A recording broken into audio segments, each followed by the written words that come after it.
Pero mas nasasabi ko yung I made it years after that. Nung ang daming nagsasabing talagang mahal na mahal pa rin nila yung show, pati yung character.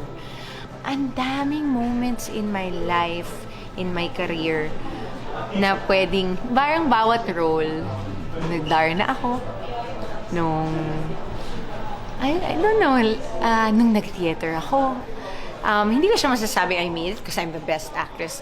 The fact that natapos ko yung bawat proyekto, lalo na nung nag-theater ako, like, nagawa ko siya. I think it's not I made it, I did it. Kasi ang ano ko lagi is just do it, just show up, do the work. I like taking myself out of comfort zones and challenging myself because I think it's really the best way to learn and grow. Kalimutan natin dyan, nanay pa po ako ngayon. Actually, hindi ko siya nababalance. There is no such thing as balance. It's a juggling act. Siguro, let's think of it as parang a dance. May rhythm. Yan, syempre, pasadala ko yung knife bag ko. Kahit saan kusina mo ako dalhin, laban tayo dyan. So, may kitchen raid tayo ngayon. And I heard kasi they have very exciting ingredients na I'm very familiar with. Kaya ako naman yung magluluto para sa kanila. Linagtit, meron tayo dito yung Mickey version namin sa norte. Pero kailangan ito ng soup, kailangan ito ng stock. So yun yung isa sa mga ipe-prepare muna natin. So I have here boiling water. Dagdag lang tayo ng mga konting pampalasa doon sa ating stock. So we have here leeks. Meron tayo ditong celery leaves. Lagay lang natin doon sa ating pot. Yeah. So yung dish natin, just like yung aming cuisine sa Mountain Province, simple ingredients, limited, hindi kami masyadong marikado. So it's more of highlighting lang talaga yung mga main ingredients natin, which is yung itag, tsaka yung ating noodles na linadit.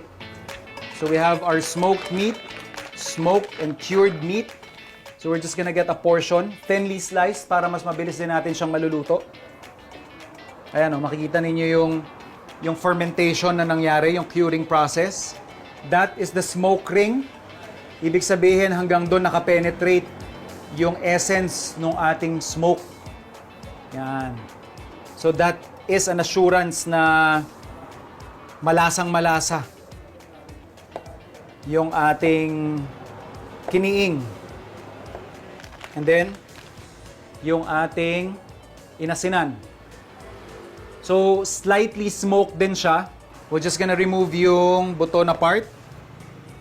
We can add it to our stock later on. And ito lang din, since mabilisan yung lutong gagawin ko, I'm just going to remove, kung makikita ninyo, native na baboy yung gamit. May itim-itim pa yung balahibo. So, that's a confirmation na native na baboy yung ginamit nila for this itag. Tatanggalin ko lang yan kasi masyadong matigas yan para ihalo sa gantong klase ng luto. And unless na lang, ipa-pressure cook mo siya or matagalan yung recipe, then you can use the rind. Let's remove that, save it. Pang stock yan. And then thinly slice din natin. And then we have some onions, of course. So mise en place ko okay na. That tells you na ready na ako magluto. So, squeeze bottle, oil, and then we're going to render yung taba ng ating itag. So we have here yung slightly smoked at saka yung kiniing or yung ating smoked itag. So ito yung advantage mo when you have your stock pot right beside your main pan. Pag kailangan mo ng stock, salo ka lang the glaze. So I'm just going to add in some onions, some celeries, and leeks. So habang pinapalambot pa natin yung ating itag, that's a perfect time na ilagay din natin yung ating linadit. So medyo matagal ito lutuin. So by the time na maaabot na nila yung tamang serving time nila or consistency, sabay-sabay silang maluluto.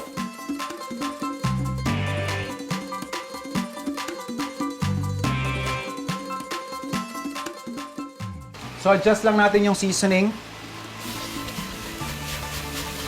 Just like that. Linadit kan itag.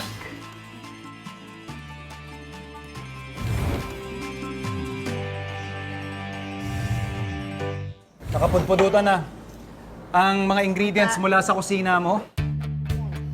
And, kamusta ngayon? Mabalin Mabali niyo. mo yung i-antikwado to eh. Mas dawak agamin, napayahan nyo. Please. Mabali mo yung i-antikwado. Di ba, papay, dyan menu nyo, parang sinabawan. Yun yung sinaserve nyo rito. Wen, Cordillera noodle soup di tawag mi. Pwede tayong buwan. Wen, mabaling gayong mawan di sabaw na yan. Buwan. I think, simple lang to. Kahit kanino ko to i-serve, I dare say walang magsasabing hindi to masarap eh. Oo. Di ba? Hello po. Welcome to the White Dome Cafe. The White Dome, I would say this is one of the most unique cafes na napuntahan ko.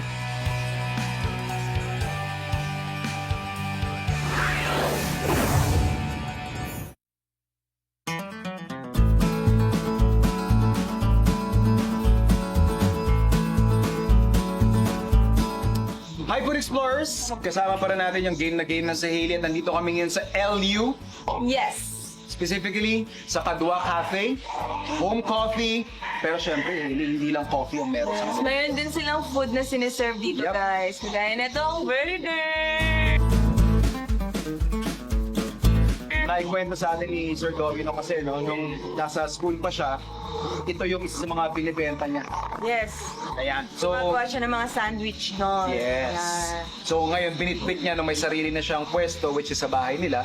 Sa ngayon, abangan natin yung Coming soon. coming soon nila.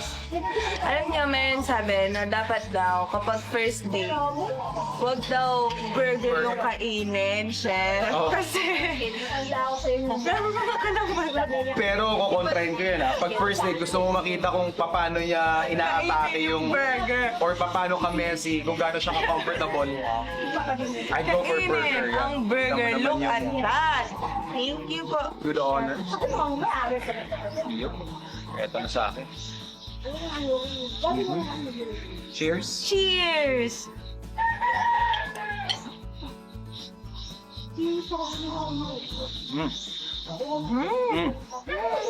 May mushroom yung sauce. Pero kung kumakain ng carbonara din. Diba? Oh, wow!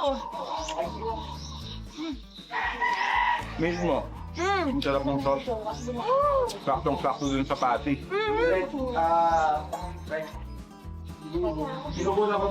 Sweeter. Wow, the sauce.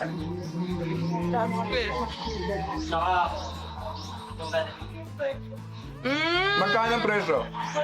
Wow! 180. Dito itong 180. Yeah. Kung orderin mo to sa iba, Mga 200 plus 300. mas mataas definitely.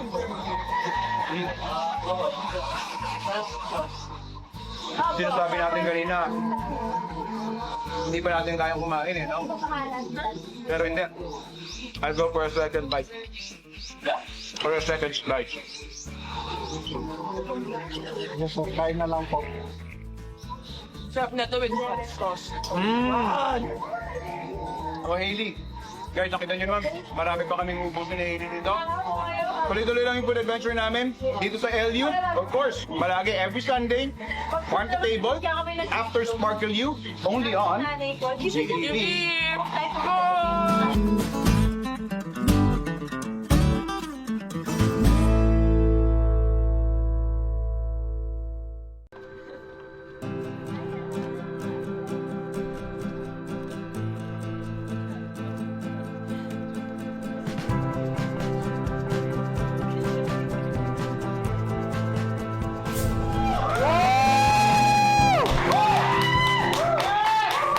Night-night, Kapuso. Pahiram po ng 20 minutes ng inyong hapon. Ako po si Boy, and welcome to Fast Talk.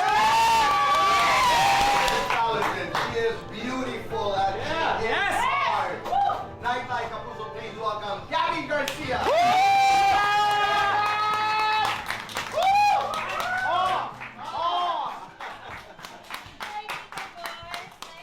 But if you were to be asked, saan direksyon ka talaga pupunta? Do you have a particular direction or are you open as to where you're going to be going? I feel like I'm more open. Although I'm a planner, Tito Boy, I'm a Talaga? planner in certain things. For example, in hosting, in like a lot of business-wise and everything. But I'm very much a learner as well. I just really open my arms when it comes to new possibilities and new learnings. For example, hosting. Hosting, di ko naman, I mean, I do talk a lot, I do host a bit before, pero hindi ko naman in-expect na ganitong level. Dito sa Tagaytay, may isang coffee shop na talagang kukuha ng atensyon mo dahil sa kakaiba nitong itsura. Tara na at samahan niyo akong alamin ang kwento at tikman ang masasarap na kape dito sa The White Dome Cafe. Nice. Hello, sir. Hi, morning. Hello po. Welcome to the White Dome Cafe. The White Dome, I would say this is one of the most unique cafes na napuntahan ko. But Dome, sir? Dome, kasi at that time, nag-isip kami ng business, Okay. cafe nga. Pero nakikita ko kasi parang the same ang design nila. Diba? Oo nga eh. Kaya ito naman, nakita ko, nanonood ako ng camping and glamping. So, okay. dito ko nakuha yung idea. Alright. And then at the same time, nag-visit ako sa isang Airbnb dito sa may Batangas din, just to Okay. experience yung itong dome, no? So, when I got there, yun din ang may wow factor kasi siya, no? Yeah, Na actually. effect sa akin. So, doon ko na-realize na why not turn it into a cafe? Yan. You basically have a balance of mga chows and then yung ating mga drinks, Drinks, beverages. Burger, kilala na natin yan eh.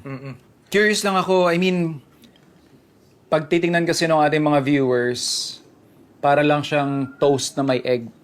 When in fact, Eggs Benedict kasi is one technically Yes, hard to medyo- execute na dish. Bakit po sinama nyo? Is this something na paborito nyo talaga? Yes, so ito, paborito kasi ito. Actually, nagawin din, ano? Ano naman ako, home cook. Okay. Home cook lang naman ako. Pero, so, I love cooking. And then, syempre, yung mga paborito ko, niluluto ko na rin siya.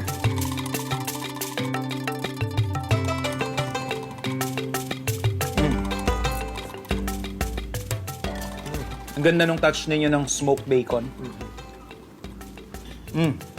Pag sa ganito, sir, anong masasuggest mo na i-pair up ko with Eggs Benedict? Itong tiramisu. Yung balance niya sa akin is, habang hindi ko pa siya minimix, I personally do not enjoy as much as yung sweet na beverages. Pero ito kasi, since hindi ko pa siya minimix, nahuhuli ko pa yung preferred ko na sweetness. And then if you wanna indulge, syempre, since cream cheese lang din naman ito, I think it will balance it more. Ayan, oh. And fairness, ang generous ng serving natin ng cream cheese. Yeah. Yung level of sweetness niya, nung na-mix ko na yung cream cheese, mas na-balance out.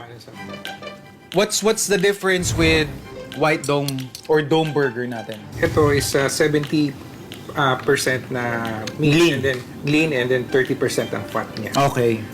Yung chips nila is homemade. Yeah, so homemade yan. So, freshly made po ito, hindi ito out of a packet or something na binibili nyo dyan. So, I think that alone siguro adds an extra layer of excitement. Sir, ano namang masasuggest nyong magandang pairing dito? Siguro itong Sesame. black sesame. Alright. The burger, for me, perfectly seasoned siya. Kasi when you bite into dun sa ating layers of potato bun, yung ating veggies, yung meat, and then yung spread sa ilalim, nagiging harmony siya sa bibig. Reminiscent siya for me ng para akong umiinom ng rice coffee in a way. I think we're saving the last, The last one is like parang drink/dessert siya eh. Yeah. Wow. Nagulat lang ako kasi I was thinking it will be very sweet. Pero I think nakuha ninyo yung idea na matamis na yung biscuit na gamit ninyo. Yes, oo. So nag-mellow down na kayo doon sa syrup na simple syrup na nilalagay ninyo for your concoction. Nice.